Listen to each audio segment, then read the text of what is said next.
The significance of Jacob wrestling with God reaches far beyond a physical struggle. It reveals the profound process of transformation that takes place when God reshapes a person from the inside out. 1. Confronting the old identity, Jacob had lived a life marked by striving, manipulation, and self-reliance. Even his name, heel grabber or deceiver, reflected his nature. Before God could fully use him, Jacob had to come face to face with who he truly was. When God asked, "What is your name?" Genesis 32:27, it was not a request for information. It was an invitation to confession. Jacob had to acknowledge his identity was tied to the ways of this world before he could receive a new identity in God. 2. The breaking of self-reliance. In the midst of the struggle, Jacob's hip was dislocated.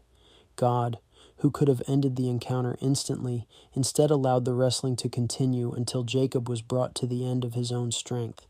This moment reveals a deeper spiritual truth.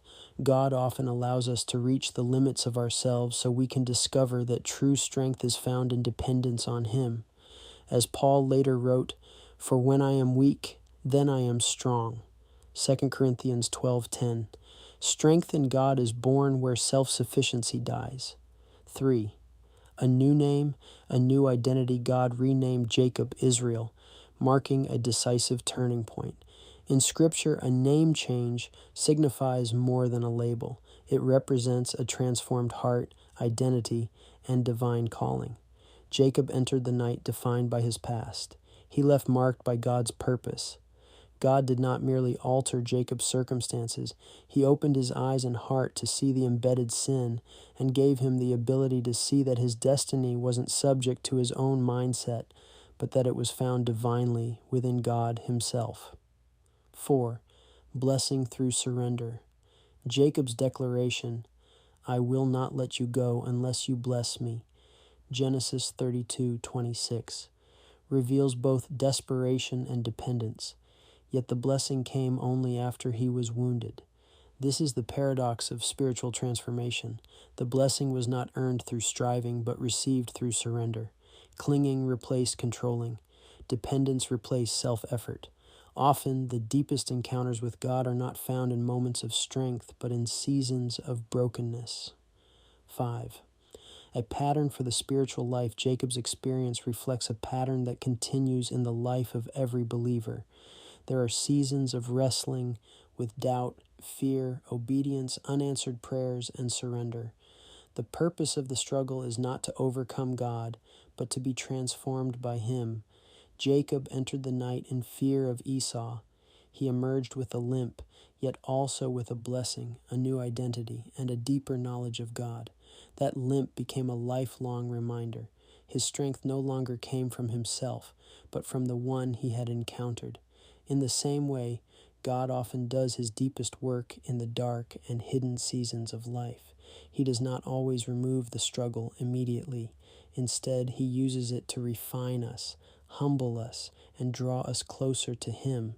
The places where our pride is wounded often become the very places where His grace shines most brightly. After wrestling with God, Jacob's approach to Esau looks much more humble and less like a man trying to control the outcome through persuasion alone. He bows repeatedly, calls Esau "my lord," refers to himself as Esau's servant, and insists on giving the gifts not as a bribe to erase the past, but as an act of restitution and peacemaking. The tone is not, "Please get over it," but rather, "I was wrong. I come in humility, and I seek reconciliation." That change fits the wrestling scene. Jacob came out of that night wounded, renamed, and more dependent on God. So his meeting with Esau reflects a man who no longer trusts his own cleverness as much as he once did.